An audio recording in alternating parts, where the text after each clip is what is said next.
الحمد لله والصلاة والسلام على سيدنا محمد وعلى آله وأصحابه أجمعين. أما بعد فأعوذ بالله من الشيطان الرجيم. بسم الله الرحمن الرحيم. يا أيها الذين آمنوا لا تأكلوا أموالكم بينكم بالباطل. اے ایمان والو، آپس میں ایک دوسرے کے مال ناحق طور پر مت کھاؤ. یا ایہا الذین آمنوا لا تاکلوا اموالکم بینکم بالباطل. اے ایمان والو، آپس میں ایک دوسرے کے مال ناحق طور پر مت کھاؤ. الا ان تکون تجارتا عن تراض منکم، لیکن کوئی تجارت ہو یا باہمی رضامندی سے ہو تو مذائقہ نہیں. وَلَا تَقْتُلُوا أَنفُسَكُمْ، تم ایک دوسرے کو قتل بھی مت کرو. إِنَّ اللَّهَ كَانَ بِكُمْ رَحِيمًا، بلا شبہ اللہ تعالی بڑے مہربان ہے. وَمَن يَفْعَلْ ذَلِكَ عُدْوَانًا وَظُلْمًا فَسَوْفَ نُصْلِيهِ نَارًا.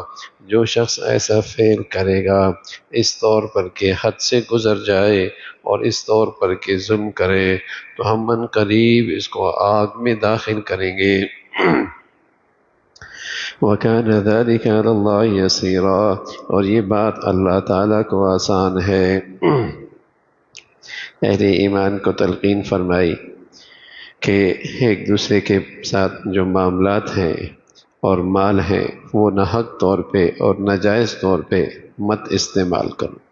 ایک دوسرے کا مال ناحق طریقے سے مت کھاؤ. یہ محاورے میں جیسے ہم کہتے ہیں کہ وہ میرا مال کھا گیا، حالانکہ مال اس نے کھایا تو نہیں ہے، روپیہ تو منہ میں نہیں ڈالا، لوٹ کے لے گیا، ناجائز قبضہ کر لیا، پیسہ دبا لیا، اس کا حق دبا لیا، اس کی حق تلفی کی، تو محاورے میں کہتے ہیں میرا مال کھا گیا. اسی طرح اللہ کریم بھی فرما رہا ہے کہ ایک دوسرے کا ناحق مال مت کھاؤ، یعنی ایک دوسرے کا ناحق مال مت لو.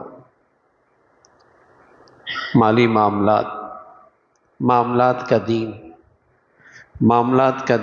معاملات کا اسلام بہت اہم ہے. اس لیے کہ معاملات جب خراب ہوتے ہیں تو عبادت بھی خراب ہو جاتی ہے. معاملات جب خراب ہو جاتے ہیں تو عبادت بھی خراب ہو جاتی ہے. اس لیے کہ جب لقمہ حرام اندر جائے اور حرام آمدنی سے لباس پہنے، حرام آمدنی کو استعمال کرے، تو پھر اس کے اندر جو خون بنتا ہے، جسم بنتا ہے، اس سے جو عبادت ہوتی ہے وہ بے روح ہو جاتی ہے. اس لیے پیارے نبی صلی اللہ علیہ وسلم فرمایا کرتے تھے کہ جس جسم کی پرورش لقمہ حرام سے ہو وہ جنت کے لائق نہیں، وہ جہنم کے لائق. جس جسم کی پرورش اور نشو و نما لقمہ حرام سے ہو وہ پھر جنت کے قابل نہیں رہتا، وہ پھر جہنم کے قابل رہتا. لیکن پیارے نبی فرمایا کرتے تھے یأتی علی الناس زمان لا یبال المرء اخذ من الحلال ام من الحرام. ایک وقت ایسا آئے گا کہ لوگوں کو حلال حرام کی فکر ہی ختم ہو جائے گی.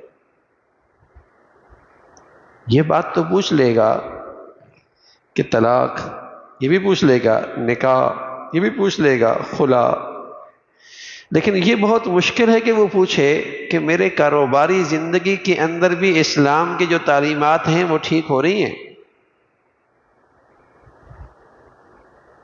جو میرے بازار کے لین دین کے طریقے ہیں اور جو میرے معاملات ہیں یہ شریعت کے مطابق بھی ہیں یا نہیں. اس میں حلال حرام کا دین بھی تو ہے، اس میں بھی جائز ناجائز کا دین بھی تو ہے.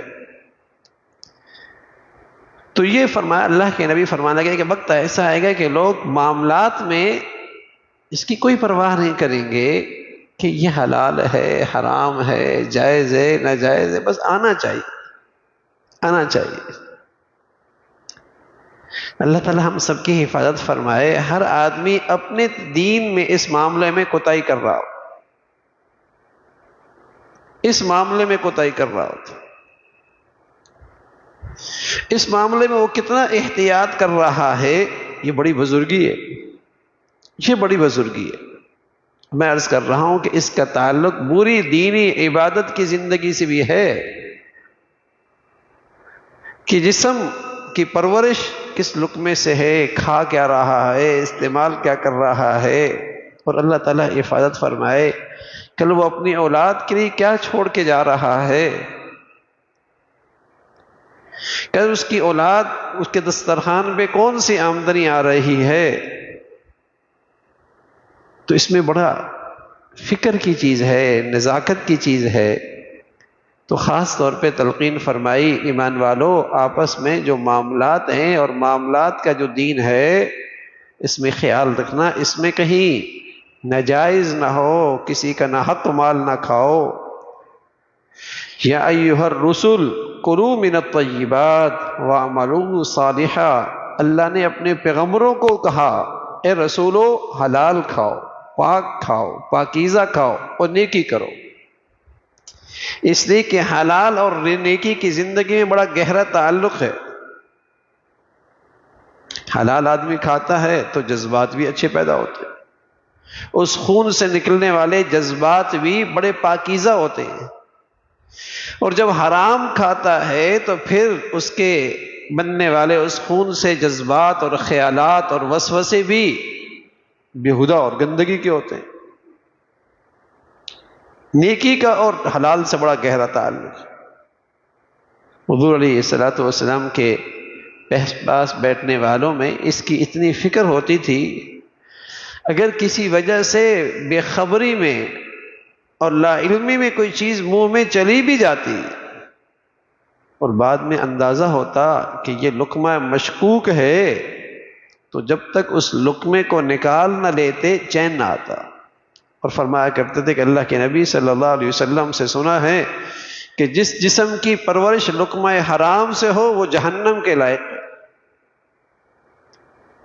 تو اللہ تعالیٰ کا ارشاد ہے کہ ایمان والو، ایک دوسرے کا مال ناحق طور پہ مت کھاؤ، یعنی استعمال مت کرو، اور ناجائز طریقے سے کسی کا مال مت لو، کسی کی مالی معاملات میں حق تلفی مت کرو، کسی کا مال جسے کہیں کہ ناجائز طور پہ اپنے پاس رکھو مت۔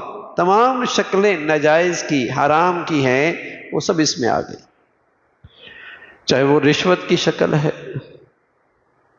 چاہے وہ خیانت کی شکل ہے، چاہے وہ ملاوٹ کی شکل ہے، چاہے خاندانی زندگی کے اندر زمین جاگیر وراثت کے مسائل ہیں، چاہے بازار اور معاملات کی زندگی ہے، ساری چیزیں اس میں آتی ہیں کہ کسی کا مال ناجائز اور ناحق طور پہ مت لو۔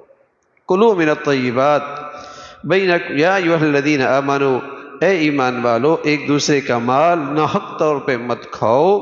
ہاں تجارتی معاملات ہیں، اور جسے کہیں کہ تجارت کے ذریعے تم ایک دوسرے سے معاملات کرتے ہو، اور وہ تجارت کی ساری شکلیں جائز ہیں اور اس سے تمہیں نفع ملتا ہے، یا باہمی رضامندی سے تمہیں ایک دوسرے کے لیے دعوت ملتی ہے، اور باہمی رضامندی سے ایک دوسرے کو تحفہ ملتا ہے، باہمی رضامندی سے ایک دوسرے کو ہدیہ ملتا ہے، تو وہ ساری شکلیں مبارک ہیں اور وہ جائز ہیں۔ تو جس طرح آپس میں ناحق مال کھانا یہ حرام ہے، اسی طرح آپس میں باہم ایک دوسرے کو قتل کرنا یہ بھی حرام ہے، اس کا تذکرہ فرمایا۔ اور ناحق قتل، اگر ناحق قتل کو حلال سمجھ کے کرتا ہے تو اتنا سنگین گناہ ہے کہ مسلمان نہیں رہتا۔ اگر کسی کو ناحق قتل کرتا ہے اور اس ناحق قتل کو حلال سمجھتا ہے، قومیت کی وجہ سے، جسے کہیں کہ لسانیت کی وجہ سے یا فرقے کی وجہ سے کسی کو ناحق قتل کو مسلمان کو حلال سمجھتا کہ یہ حلال ہے اس کو مارنا، تو آدمی مسلمان نہیں، اور پھر ہمیشہ کا جہنمی ہے۔ اس کا تذکرہ فرمایا کہ پھر یہ جہنم میں جائے گا، اور اللہ کے لیے یہ سزا کوئی مشکل نہیں، اللہ تعالیٰ کے لیے یہ سزا کوئی مشکل نہیں ہے۔ اللہ تعالیٰ دین کی صحیح سمجھ نصیب فرمائے اور ہمیشہ حلال اور برکت والا عطا فرمائے۔